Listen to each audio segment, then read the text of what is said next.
Good morning students.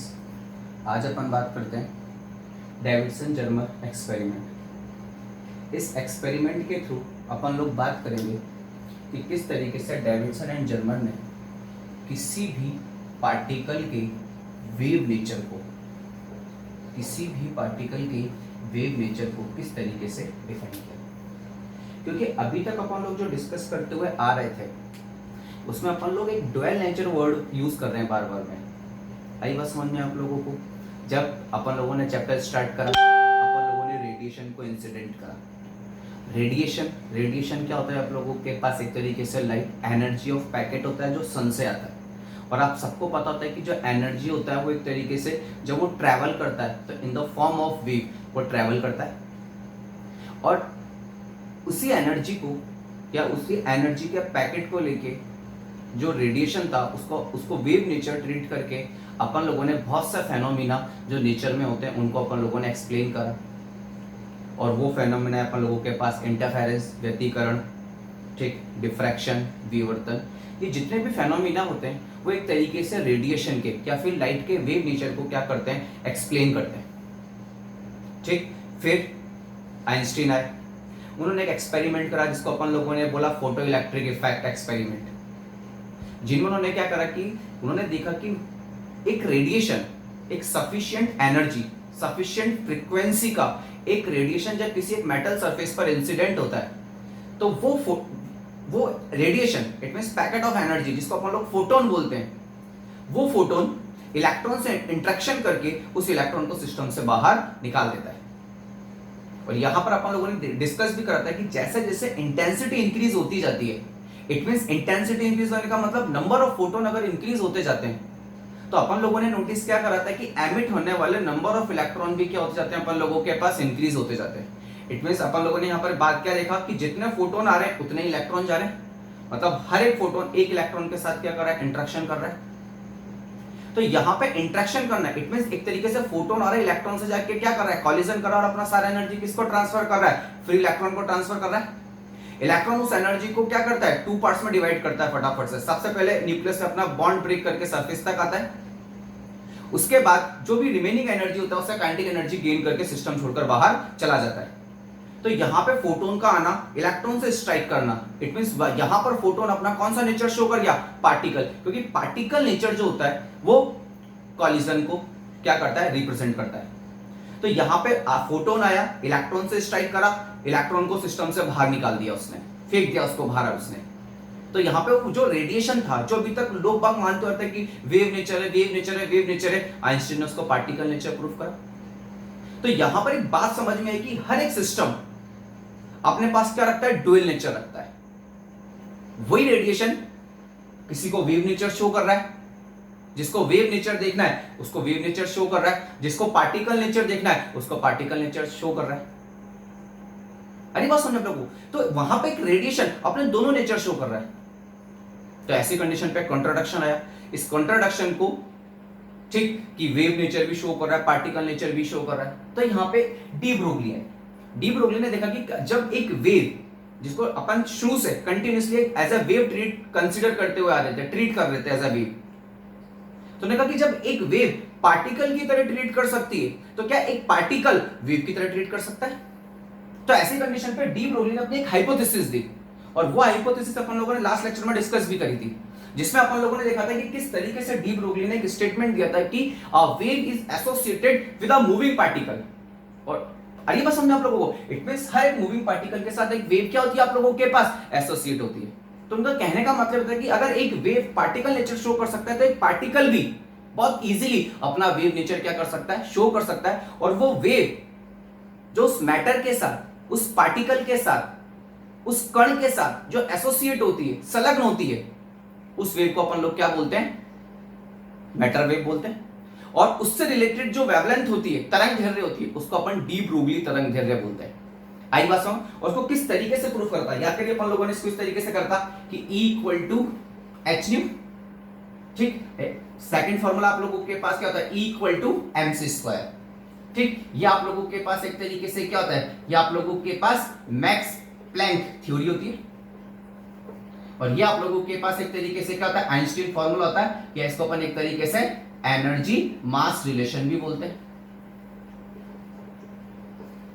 ठीक है ना, ऊर्जा द्रव्यमान संबंध भी बोलते हैं।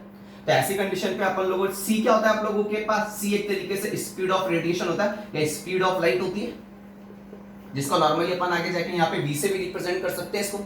तो ऐसी कंडीशन पर अपन क्या देखते हैं कि H nu equal to M C square and nu equal to C upon में lambda, then H C upon में lambda equal to M C square, एक सी कैंसिल हो गया। तो ऐसी कंडीशन पे h अपॉन में लैम्बडा इक्वल टू कितना हो गया, mc। और आप सबको पता होता है मास इनटू वेलोसिटी स्पीड, द्रव्यमान इनटू वेग, तो ये द्रव्यमान इनटू वेग किसके इक्वल होता है आप लोगों के पास, p के इक्वल होता है कि नहीं होता है, जिसको एक तरीके से अपन लोग क्या बोलते हैं, संवेग, मोमेंटम ऑफ पार्टिकल, कण का संवेग। तो ऐसी कंडीशन पे अपन लोगों के पास फॉर्मूला क्या बना था, अपन लोगों के पास फॉर्मूला बना था यहाँ पर h अपॉन में लैम्बडा इक्वल टू p।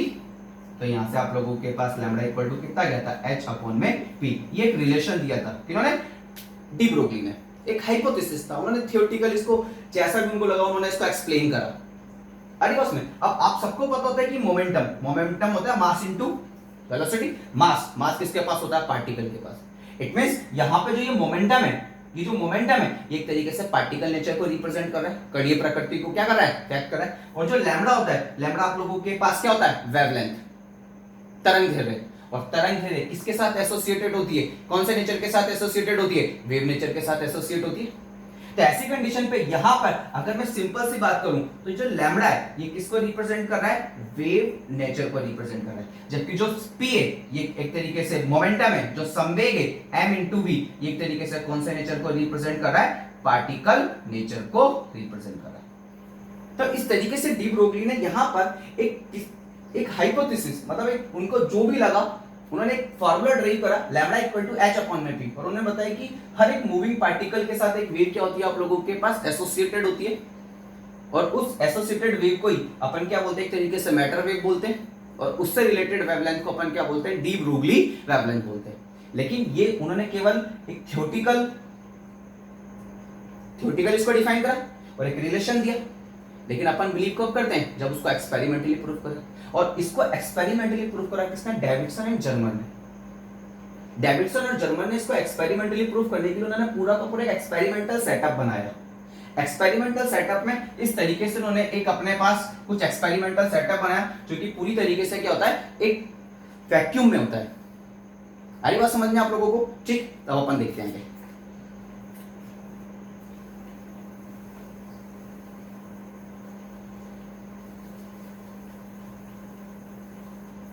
ठीक है। तो अब अपन लोगों ने डी ब्रोगली हाइपोथेसिस पे बात करी, अब अपन इस पे बात करते हैं, एक्सपेरिमेंटल सेटअप पर बात करते हैं। एक्सपेरिमेंटल सेटअप पे जो सबसे पहले अपन लोग बात करेंगे वो अपन लोग बात करेंगे इलेक्ट्रॉन गन पर। किस पर बात करेंगे अपन लोग, इलेक्ट्रॉन गन। अरे बस में अब आप देखना इलेक्ट्रॉन गन, ये जो पूरा एक सिस्टम होता है, ये पूरा एक सिस्टम आप लोगों के पास, ये जो ब्लॉक में ये आप लोगों के पास एक तरीके से क्या होता है, इलेक्ट्रॉन गन होता है। इलेक्ट्रॉन गन में क्या होता है, आप लोगों के पास एक फिलामेंट होता है, फिलामेंट में को अपन क्या करते हैं, एक लो टर्मिनल बैटरी के साथ क्या करते हैं, कनेक्ट करते हैं। ठीक। अब जो अपन लोगों के पास इलेक्ट्रॉन गन होता है, इसमें ये जो फिलामेंट होता है ये आप लोगों के पास एक तरीके से टंगस्टन का क्या होता है, आप लोगों के पास फिलामेंट होता है, ये टंगस्टन का फिलामेंट होता है। अरे बात समझ में आप लोगों को, ठीक। और इस टंगस्टन के फिलामेंट पर कोटिंग होती है,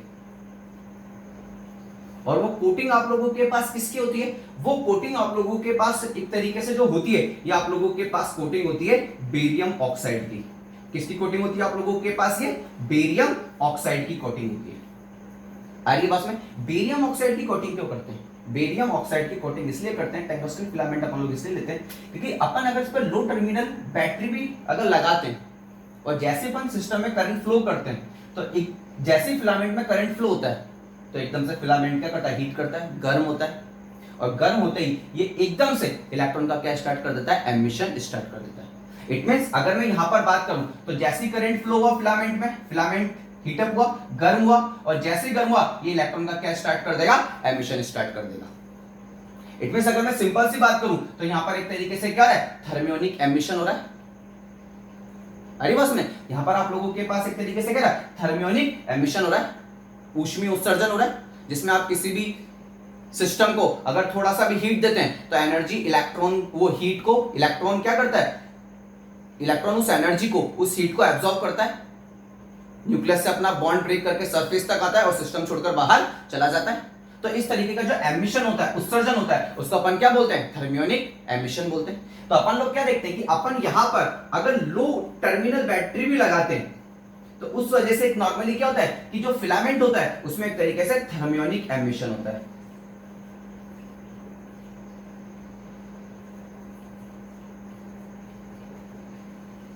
क्या होता है आप लोगों के पास, थर्मियोनिक एमिशन होता है। आई बात समझ में आप लोगों को। तो ऐसी कंडीशन पर अपन क्या देखते हैं कि जैसे इलेक्ट्रॉन बाहर आता है, अब अपन क्या करते हैं, यहां पर एक हाई टर्मिनल अपने पास बैटरी होती है, ठीक। अब इसका एक एंड यहां पर अपन लोग इस तरीके से, ताकि इलेक्ट्रॉन को ये रिपेल करेगा, जैसे इलेक्ट्रॉन बाहर निकलेगा इलेक्ट्रॉन ये क्या करेगा, इसको रिपेल करेगा, हाई टर्मिनल लगाएगा, मतलब बहुत बहुत हाई इस पे फोर्स क्या होगा, अप्लाई होगा। और दूसरी तरफ अपन लोगों ने यहां पर क्या लिया, एक होलो सिलेंडर होता है, होलो सिलेंडर, ठीक है ना, इस तरीके से देखिए, इस तरीके से एक होलो सिलेंडर होता है, इस तरीके से एक होलो सिलेंडर है, और इसको इस तरीके से ये होलो सिलेंडर यहां पर रखा हुआ है, और इसको अपन ने पॉजिटिवली क्या कर दिया, कनेक्ट कर दिया। तो ऐसी कंडीशन पर ये इलेक्ट्रॉन को अपनी तरफ क्या करेगा, अट्रैक्ट करेगा। जैसे इलेक्ट्रॉन को ये अपनी तरफ अट्रैक्ट करेगा, ठीक, तो इलेक्ट्रॉन का काइनेटिक एनर्जी क्या होगा, गेन होगा, ठीक। और यहां पर अपन क्या करते हैं, एक बहुत नीरो ओपनिंग देते हैं इस तरीके से, ठीक, जिससे अपन लोगों को इलेक्ट्रॉन की क्या मिल सके, फाइन बीम मिल सके। तो ऐसी कंडीशन पे यहां पर अपन लोगों को इलेक्ट्रॉन क्या, एक तरीके से यहां पर इलेक्ट्रॉन की क्या मिलती है, अपन लोगों को बीम मिलती है। आई बात समझ में आप लोगों को। तो ये पूरा जो सिस्टम बनता है, इस सिस्टम को अपन एक तरीके से क्या बोलते हैं, इलेक्ट्रॉन गन बोलते हैं। अब ये पॉजिटिवली चार्ज है इसलिए मैं इसको एनोड भी बोल सकता हूं, आई बस में। और ये जो नेगेटिवली चार्ज है इसलिए मैं सिस्टम को यहां पे क्या बोल सकता हूं, तरीके से इसको मैं कैथोड भी बोल सकता हूं। तो इलेक्ट्रॉन उधर की तरफ क्या करता है, एकदम से हाई एनर्जी के साथ, ठीक है ना, हाई काइनेटिक एनर्जी के साथ किधर की तरफ मूव करता है, उधर की तरफ मूव करता है। तो ऐसी कंडीशन पे अब आप लोग सोच रहे हो कि सर ये पॉजिटिव चार्ज है तो इलेक्ट्रॉन इससे जाके चिपक जाना चाहिए, लेकिन ऐसा नहीं होता। देखो मैं आपको एक बताता हूं इस तरीके से।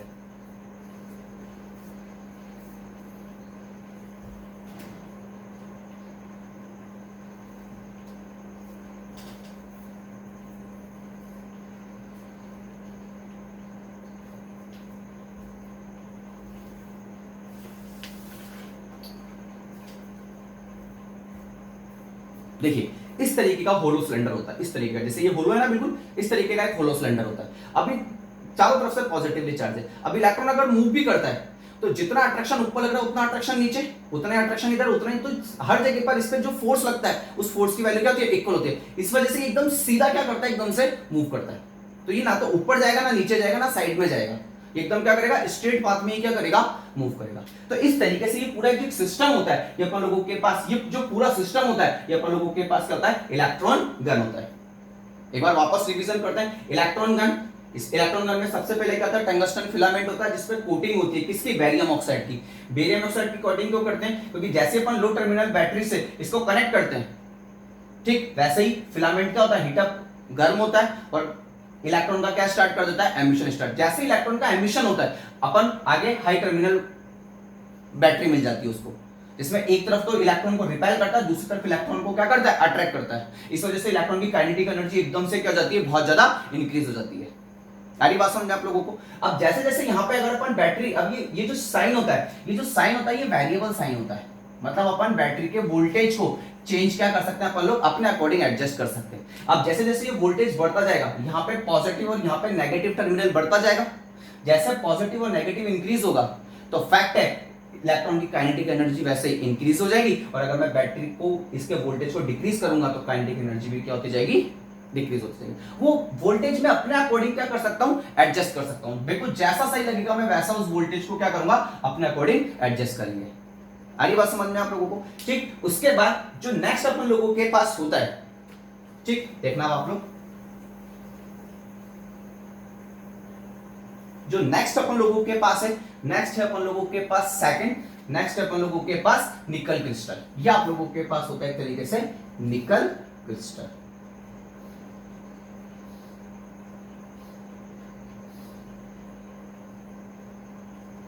ये आप लोगों के पास निकल क्रिस्टल होता है। तो ऐसी कंडीशन पे यहां पर अपन लोगों के पास एक तरीके से क्या हो गया, निकल क्रिस्टल हो गया। और ये जो बीम होती है, इलेक्ट्रॉन बीम होती है, निकल क्रिस्टल पे ही जाके क्या होती है आप लोगों के पास इंसिडेंट होती है। अब अपन ने निकल क्रिस्टल ही क्यों लिया, और कोई मेटल क्यों नहीं लिया? निकल क्रिस्टल इसलिए लिया क्योंकि इसके जितने भी मॉलिक्यूल्स होते हैं, इसके जितने भी मॉलिक्यूल्स हैं, वो सारे के सारे मॉलिक्यूल्स क्या होते हैं, यूनिफॉर्मली अरेंज होते हैं। आप लोगों के पास यूनिफॉर्मली अरेंज होते हैं, मतलब जितने भी आप लोगों के पास निकल क्रिस्टल के अणु हैं या उसमें परमाणु हैं, वो सारे के सारे यूनिफॉर्मली, ठीक है ना, सारे के सारे क्या एकदम यूनिफॉर्मली क्या होते हैं आप लोगों के पास अरेंज होते हैं, मतलब व्यवस्थित तरीके से सारे के सारे जमे होते हैं।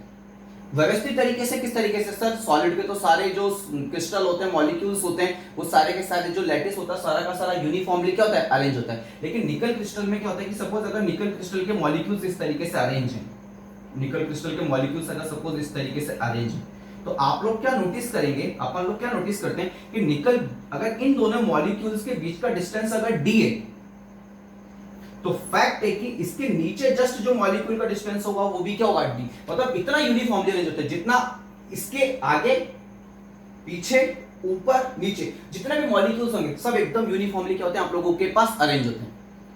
तो जो अपन लोगों को यहाँ पे कैलकुलेशन करने के लिए जो भी अपन को रिक्वायरमेंट है, वहां पर अपन क्या देखते हैं कि मेरे को जो जितने भी मॉलिक्यूल्स हैं वो एकदम यूनिफॉर्मली अरेंज होने चाहिए, इसलिए मैं यहाँ पे क्या यूज करता हूँ, निकल क्रिस्टल यूज करता हूँ।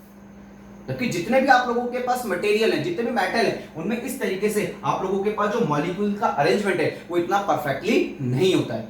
उनके बीच का डिस्टेंस कहीं ना कहीं क्या कर जाता है, अगर ये ज्यादा होगा तो ये कम होगा, ये कम होगा तो वो इस तरीके से क्या करता है, वैरी करता जाता है। लेकिन निकल क्रिस्टल में जितना डिस्टेंस ये होता है उतना का उतना डिस्टेंस ये होता है, इसलिए अपन क्या यूज करते हैं यहाँ पर, निकल क्रिस्टल यूज करते हैं। आई बात समझ में आप लोगों को? नेक्स्ट अपन लोगों के पास होता है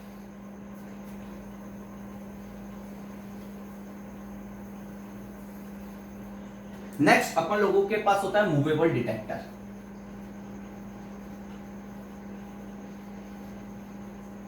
मूवेबल डिटेक्टर, ये आप लोगों के पास एक तरीके से क्या है, मूवेबल डिटेक्टर है। ये आप लोगों के पास मूवेबल डिटेक्टर होता है, जो कि एक तरीके से किस पर होता है, एक सर्कुलर स्केल पर होता है। इस पर होता है आप लोगों के पास एक सर्कुलर स्केल पर होता है।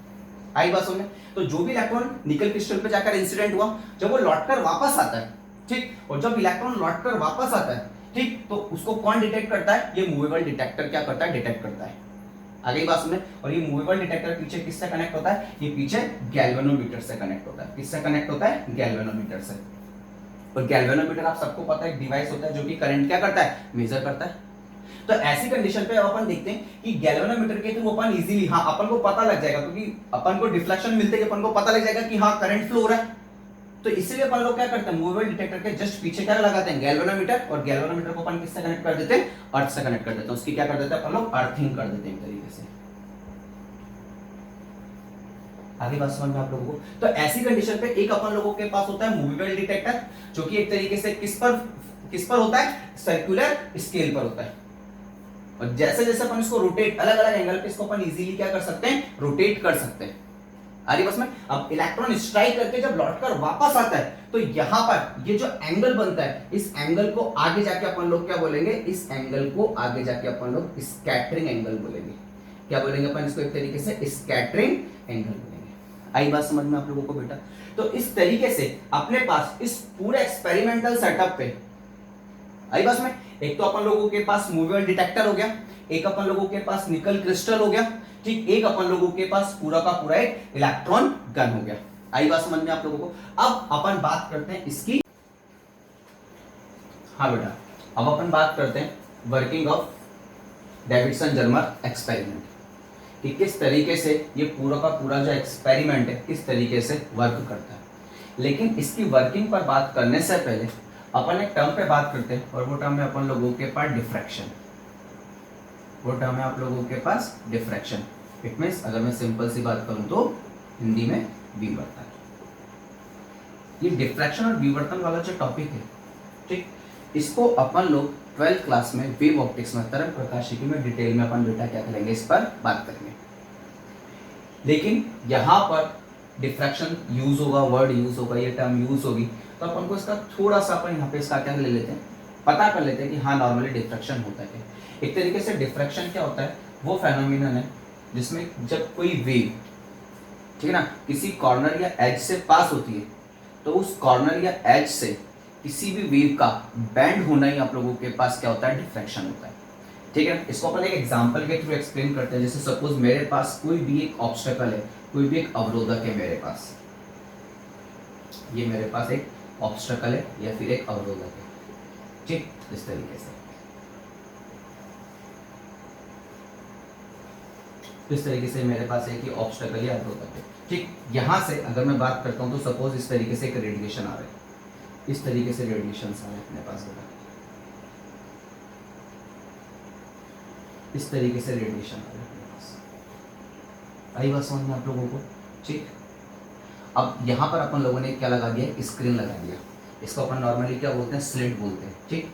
और ये अपन लोगों ने यहाँ पे क्या लगा दिया, स्क्रीन लगा दिया, पैटर्न पूरा डार्क रूम है, डार्क रूम में केवल इतनी सी अपन लोगों ने क्या दे रखी है, एक ओपनिंग दे रखी है, और यहाँ से अपन लोगों ने सपोज एक टॉर्च ऑन कर दिया, ठीक। तो अपन लोग क्या देखते हैं, अपन लोग देखते हैं कि यहाँ पर अगर मैं सिंपल सी बात करूँ तो जो मैक्सिमम लाइट है वो तो यहीं पे जाएगी, लेकिन नॉर्मली होता क्या है कि जो ये आपके पास, इसको अपन एक तरीके से बोलते हैं ग्रुप ऑफ रेज, ठीक है ना, जो किरण है उसका बंडल, प्रकाश किरण का बंडल। अब अपन क्या देखेंगे कि जो रेडिएशन, ये पैकेट ऑफ एनर्जी, तो अपन क्या देखते हैं कि जो ये रेडिएशन होता है इस एज से या फिर इस कॉर्नर से, ये रेडिएशन इस तरीके से क्या हो जाता है, अपने पाथ से डाइवर्ट हो जाता है। तो इस रेडिएशन का इस कॉर्नर से या इस एज से जो बैंड होना हुआ, ये बैंड होना ही आप लोगों के पास एक तरीके से क्या होता है, डिफ्रैक्शन होता है। लेकिन अगर मैं इसको एक इंटेंसिटी ग्राफ, मतलब इसको सपोज अगर एक तीव्रता के ग्राफ से एक्सप्लेन करता हूँ आई से, तो आप देखो कि जो मैक्सिमम लाइट है वो तो इतने ही पार्ट पे जाके गिरेगी कि नहीं गिरेगी। जो टॉर्च है, उस टॉर्च का जो यहाँ पे जो सर्कल बनेगा, वो सर्कल एज इट इज यहाँ पे बनेगा कि नहीं बनेगा। लेकिन आप लोग क्या नोटिस करते हो, आप लोग नोटिस करते हो कि लाइट इतने वाले रीजन में, इतने वाले क्षेत्र में तो है ही सही, लेकिन थोड़ा सा लाइट उधर भी चली जाती है, थोड़ा सा लाइट नीचे भी चली जाती है। तो ऐसी कंडीशन पर अगर मैं देखता हूँ तो इंटेंसिटी टर्म में तो मैक्सिमम लाइट तो यहीं आ रही है पूरी की पूरी, और जैसे जैसे मैं आगे बढ़ता जाता हूँ वैसे वैसे इंटेंसिटी आप लोगों के पास क्या होती जाती है, इस तरीके से डिक्रीज होती है, और एक टाइम के बाद इंटेंसिटी क्या हो जाएगी आप लोगों के पास, जीरो, मतलब बिल्कुल अंधेरा हो जाएगा। तो ये लाइट का इस एज से या इस कॉर्नर से बैंड होना ही आप लोगों के पास क्या होता है, एक तरीके से डिफ्रैक्शन होता है। ये बात समझ में आई कि नहीं बेटा, बस अभी अपन को इतना ही इस पे बात करना है, ठीक। अब अपन देखते हैं वर्किंग पर कि किस तरीके से आप लोगों के पास ये वर्किंग होती है। आई बात समझ में आप लोगों को, तो देखना बेटा आप लोग,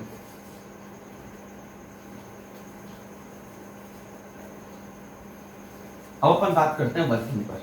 अब नॉर्मली होता क्या है कि अब अपन यहाँ पर लो टर्मिनल बैटरी से जैसे वोल्टेज अप्लाई करते हैं, ठीक, फिलामेंट क्या होता है, गर्म होता है, गर्म होता है, इलेक्ट्रॉन का एमिशन होता है। जैसे इलेक्ट्रॉन का एमिशन होता है, जो इलेक्ट्रॉन है वो एक तरीके से हाई इलेक्ट्रिक फील्ड में आता है। क्यों, क्योंकि यहाँ पर अपन ने क्या लगा रखी है, एक हाई टर्मिनल की बैटरी लगा रखी है।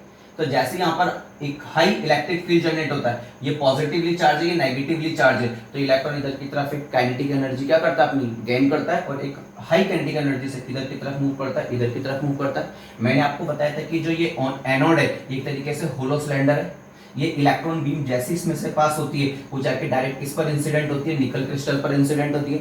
निकल क्रिस्टल के बारे में मैंने आपको बताया कि निकल क्रिस्टल ही क्यों लिया, क्योंकि इसके जितने भी मॉलिक्यूल्स है, जितने भी कण है, वो यूनिफॉर्मली अरेंज है, एकदम व्यवस्थित है सारे के सारे। आई बात समझे आप लोगों को, ठीक। अब जैसे इलेक्ट्रॉन बीम इस निकल क्रिस्टल पर क्या होता है, इंसिडेंट होता है, तो यहाँ पर इस इलेक्ट्रॉन बीम का क्या हो जाता है, डिफ्रैक्शन हो जाता है। और जैसे डिफ्रैक्शन होता है तो जो इलेक्ट्रॉन बीम है ये किसी एक एंगल से इसका क्या हुआ, डिफ्रैक्शन हुआ, और डिफ्रैक्शन होते ही यहाँ पर अपन क्या लगाते हैं, मूवेबल डिटेक्टर होता है। इस मूवेबल डिटेक्टर के थ्रू अब किसी भी एंगल पे सपोज अगर इलेक्ट्रॉन बीम इधर की तरफ गई तो मूवेबल डिटेक्टर को इधर लेके जाएंगे। अब अलग अलग एंगल पे अपन इस मूवेबल डिटेक्टर को क्या कराते रहेंगे, सर्कुलर स्केल पर क्या करवाते रहेंगे, रोटेट करवाते रहेंगे, ठीक। और जैसे जैसे अपन क्या करते जाएंगे, जैसे जैसे जहां पे भी इलेक्ट्रॉन मिलेगा उसको गैल्वेनोमीटर क्या करेगा, करंट की फॉर्म में शो करेगा। और जैसे आप देखेंगे क्योंकि इलेक्ट्रॉन मूव कर रहा है, इट मींस करंट फ्लो हो रहा है, ठीक। और अपन लोगों को पता लगता जाएगा अब जहां पर इलेक्ट्रॉन ज्यादा अमाउंट में आ रहे हैं, जहां पर इलेक्ट्रॉन की डेंसिटी ज्यादा है, जहां पर इलेक्ट्रॉन का घनत्व ज्यादा है, जहां पर इलेक्ट्रॉन की तीव्रता ज्यादा है, वहां पर गैल्वेनोमीटर में करंट की वैल्यू क्या हो जाएगी, इंक्रीज हो जाएगी एकदम से। और जहां पर कम है वहां पे गैल्वेनोमीटर में इसकी वैल्यू भी क्या हो जाएगी, आप लोगों के पास कम हो जाएगी। तो अपन क्या देखते हैं कि यहां पर अपन वोल्टेज चेंज करते जाते हैं। सपोज मैंने एक बार वोल्टेज कर दिया, एक बार मैंने वोल्टेज यहां पे कर दिया कितना V1। अब जैसे मैंने वोल्टेज V1 करा, मैं क्या करता हूं, एक ग्राफ ड्रॉ करता हूं। ग्राफ ड्रॉ करके एक तरफ तो लिखता हूं एंगल थीटा और एक तरफ लिखता हूं इंटेंसिटी बोलो, तीव्रता बोलो, या फिर आप इसको करंट की टर्म में भी ले सकते हो। करंट ज्यादा, क्योंकि करंट क्या होता है, I इक्वल टू आप लोगों के पास होता है Q अपॉन में T। Q क्या होता है, आवेश, चार्ज। अरे बस में अब चार्ज जितना ज्यादा होगा करंट की वैल्यू उतनी ज्यादा होगी कि नहीं होगी। तो ऐसी कंडीशन पर अब मैं अलग अलग एंगल पे 0 डिग्री, 10 डिग्री, 20, 30, ठीक है, 0 degree, 10 degree, 20 degree, 30 degree, 40 degree, 50 degree, 60 degree, इस तरीके से अलग अलग एंगल पे करंट नोट करता जाता हूं। I1, I2, I3, I4, I5, I6, इस तरीके से करंट मेजर करता हूं। फिर मैं वोल्टेज V2 करता हूं, फिर वापस अलग अलग एंगल के लिए करंट की वैल्यू में क्या करता जाता हूं, नोट। इस तरीके से मैं यहां पर अलग अलग वोल्टेज के लिए, अलग अलग वोल्टेज के लिए मैं करंट की वैल्यू क्या करता जाता हूं, नोट करता जाता हूं। और एक बहुत सारी टेबल बना लेता हूं और सबके लिए फिर मैं क्या ड्रॉ करता हूं, एक ग्राफ ड्रॉ करता हूं। अब यहां पे जो मैं ग्राफ ड्रॉ करूंगा ना, वो ग्राफ एक तरीके से मेरे पास कौन सा ग्राफ होता है, वो मेरे पास होता है रेडियल ग्राफ। कौन सा ग्राफ होता है बेटा मेरे पास, वो रेडियल ग्राफ। ये रेडियल ग्राफ एक्स और वाई एक्सिस के जैसा नहीं होता है। नॉर्मली होता है क्या है कि अपन लोग इस तरीके से दो परपेंडिकुलर एक्सिस लेते हैं और यहाँ पे लाइन ड्रॉ करते हैं। जैसे ये दो लाइन तो एक दूसरे के साथ 90 डिग्री के एंगल पर हो गई। अब अगली जो लाइन ड्रॉ करेंगे, अगली जो लाइन ड्रॉ करेंगे वो कितने डिग्री के एंगल पर होगी, सपोज 10 डिग्री पे। फिर अगली लाइन 20, 30, 40, 50, 60, 70, 80 एंड 90। अब आप देखिए, अब 0 डिग्री पे करंट कितना है, I1, तो अपन इस तरीके से यहाँ पे करंट I1 शो कर देंगे। तो ये जो लेंथ होगी यहाँ पे, ये जो लेंथ होगी ये करंट को बताएगी कि सिस्टम में कितना करंट आप लोगों के पास, ये जो लेंथ होगी ये सिस्टम में करंट को बताएगी। ठीक, 10 डिग्री पर I2, तो इस तरीके से अपन I1, I2, I3, I4, I5, I6, I7 इस तरीके से सबको, और एक इन सबको इस तरीके से मैच कर देते हैं अपन। तो ये जो ग्राफ बनता है, इस ग्राफ को आप लोग क्या बोलते हैं, रेडियल ग्राफ बोलते हैं। तो अपन अलग अलग वोल्टेज के लिए इस तरीके से थीटा और आई की वैल्यू कैलकुलेट करते हैं और रेडियल ग्राफ अपन लोग क्या करते जाते हैं, बनाते जाते हैं। लेकिन एक पर्टिकुलर ग्राफ ऐसा आता है जिस पे अपन लोग डायरेक्ट बात करेंगे, ठीक है ना, क्योंकि एक्सपेरिमेंट है। उनको जो ग्राफ मिला, एक पर्टिकुलर वोल्टेज इन पर्टिकुलर एंगल पे जो ग्राफ मिला, उसने एक तरीके से क्या करा, इस इलेक्ट्रॉन बीम को या फिर जो इलेक्ट्रॉन है उसने वहां पे शो कर दिया कि इलेक्ट्रॉन यहाँ पे क्या करके आ गया, डिफ्रैक्शन शो करके आ गया। आई बात समझ आप लोगों को। तो अपन उस ग्राफ पे बात करते हैं। तो देखना आप लोग,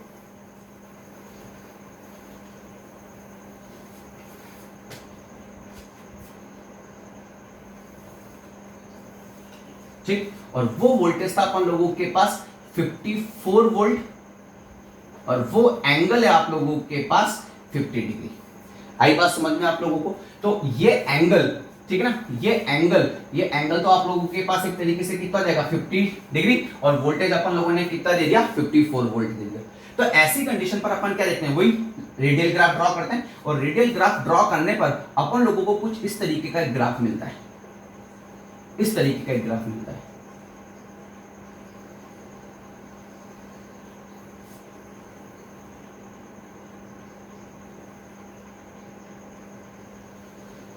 इस तरीके का एक ग्राफ मिलता है। मतलब सिस्टम में एकदम से करंट की वैल्यू क्या हो जाती है, इंक्रीज हो जाती है। ठीक, तो इस तरीके से अगर मैं सिंपल सी बात करूं,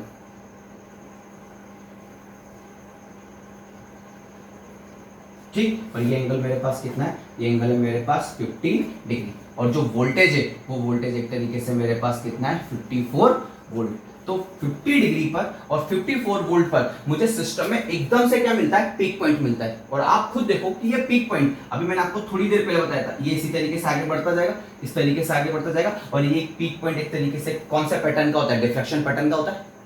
तो ऐसी कंडीशन पर अपन लोग क्या देखते हैं कि यहां पर वो इलेक्ट्रॉन बीम, जो डिफ्रैक्टेड इलेक्ट्रॉन बीम है, ठीक है, जो निकल क्रिस्टल से टकरा के आई है, अरे बस में, तो ऐसी कंडीशन पे जब अपन ने उसको एक मूवेबल डिटेक्टर के थ्रू डिटेक्ट करा, तो एक पर्टिकुलर एंगल पर अपन लोग क्या देखते हैं कि अपन लोगों को एकदम सेंट्रल मैक्सिमा, केंद्रीय उच्चिष्ट मिलता है, मतलब अधिकतम तीव्रता मिलती है, मतलब ज्यादा से ज्यादा अपन लोगों के पास, मतलब अगर मैं सिंपल सी बात करूं तो यहाँ पर इलेक्ट्रॉन की तीव्रता, इलेक्ट्रॉन की इंटेंसिटी, इलेक्ट्रॉन की डेंसिटी, इलेक्ट्रॉन का घनत्व यहाँ पर क्या होता है, आप लोगों के पास मैक्सिमम होता है। और ये इस तरीके का जो ग्राफ होता है, ये ग्राफ एक तरीके से किसके लिए डिफाइन होता है, डिफ्रैक्शन के लिए डिफाइन होता है। लेकिन यहां पर ये ग्राफ किसने शो करा, इलेक्ट्रॉन बीम में। और इलेक्ट्रॉन तो क्या एक तरीके से इलेक्ट्रॉन का मास है, और आप सबको पता होता है कि इलेक्ट्रॉन का मास कितना होता है 9.1 इंटू 10⁻⁻31 kg मास है। इट मींस इलेक्ट्रॉन तो पार्टिकल है, लेकिन उसने ग्राफ किसके जैसे शो करा, डिफ्रैक्शन के जैसे शो करा।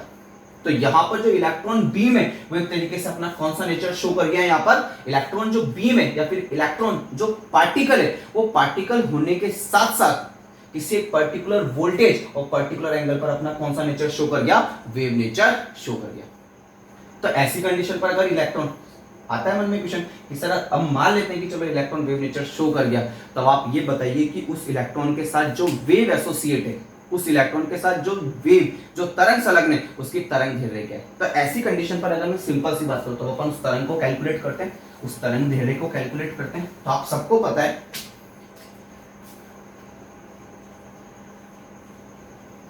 अपन ये लास्ट लेक्चर में अपन लोगों ने डिस्कस करा था de Broglie wavelength of electron at V. V is voltage.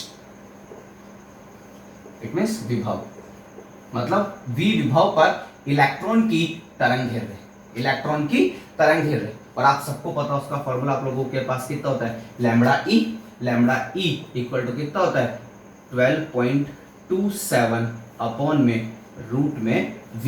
और ये किसमें होता है, एंगस्ट्रॉम में होता है कि नहीं होता है।